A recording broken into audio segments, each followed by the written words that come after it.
আরামবাগের ছবিটা দেখলেন তো, খুব ভয়াবহ না?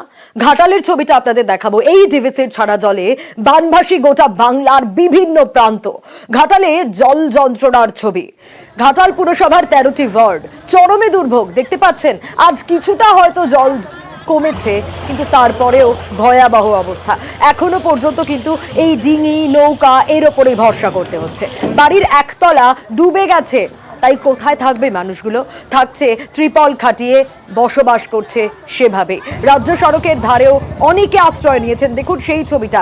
এখানেই কিন্তু ত্রিপল খাটিয়ে রান্না বান্না চলছে, বলা ভালো এখানেই সংসার পেতে নিয়েছেন তারা, কারণ তাদের মাথার উপর ছাদটুকু চলে গেছে। সুকান্ত রয়েছেন আমাদের সঙ্গে, আমাদের প্রতিনিধি। সুকান্ত, একেবারে গ্রাউন্ড জিরোয় তোমরা রয়েছো, সামনে থেকে দেখতে পাচ্ছ এই মানুষগুলোর বল ভরসা, থাকার জায়গা। কোনো কোনো মানুষ রাস্তায় বসবাস করছে, যাদের একতলা দোতলা বাড়ি রয়েছে তারা ছাদে গিয়ে বসবাস করছে।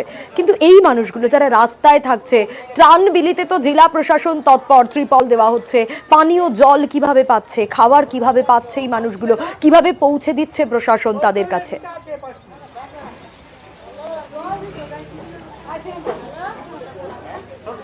দেখো সোনিয়া, এখনো পর্যন্ত জল কিছুটা কমলেও কিন্তু দুর্ভোগ কমছে না ঘাটালের বানভাসী এলাকার মানুষের। আমরা রয়েছি ঘাটাল পৌরসভার 2 নম্বর ওয়ার্ড। এইটি একটি রাজ্য সড়ক, সেই রাজ্য সড়কে এখনো এক মানুষ জল রয়েছে। দেখাই যাচ্ছে আমার পিছনে যে বাড়িগুলি, সেই বাড়িগুলি কিন্তু একতলা এখনো ডুবে রয়েছে, যার ফলে কিন্তু এখান থেকে অন্যত্র আশ্রয় নিয়েছে অনেকেই। বেশিরভাগ কিন্তু দোকান বাড়ি রয়েছে, দোকানগুলি বন্ধ রয়েছে। ঘাটালের যে পৌরসভা এবং ঘাটাল যে থানা, সেই থানা কিন্তু ডুবে ছিল। পৌরসভার জলটা নেমেছে, কিন্তু ঘাটাল থানা এখনো ডুবে রয়েছে। এক কথায় ঘাটাল এলাকা, প্লাবিত এলাকার মানুষ এখনো পর্যন্ত তারা কিন্তু বিভিন্ন জায়গায় যেমন ত্রাণ শিবিরে আশ্রয় নিয়েছেন, তার সাথে সাথে ঘাটাল চন্দ্রকোনা যে রাজ্য সড়ক, সেই রাজ্য সড়কের ধারে তারা কিন্তু তিরপল খাটিয়ে পরিবারের সদস্যদের নিয়ে বসবাস করছেন।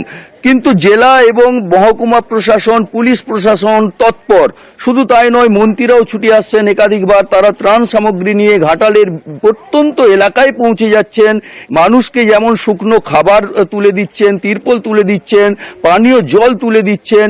এছাড়াও ঘাটাল মহকুমায় কিন্তু জল সরার সাথে সাথে জেলা স্বাস্থ্য দপ্তরের উদ্যোগে কিন্তু ক্যাম্প শুরু হয়েছে, অর্থাৎ দুয়ারে বন্যা, দুয়ারে ডাক্তার পরিষেবার ক্যাম্প শুরু হয়েছে।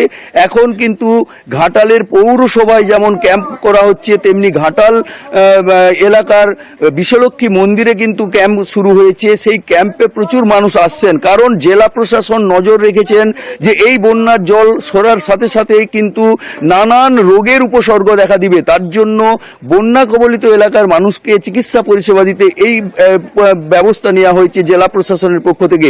এক কথায় সোনিয়া, ঘাটালের কিন্তু এখনো দুর্ভোগ মানুষের কমছে না। তার উপরে এই যে আবার দুর্যোগ কাটছে না, দুর্যোগ হালকা কাটলেও দুর্ভোগ কাটছে না এই মানুষগুলো।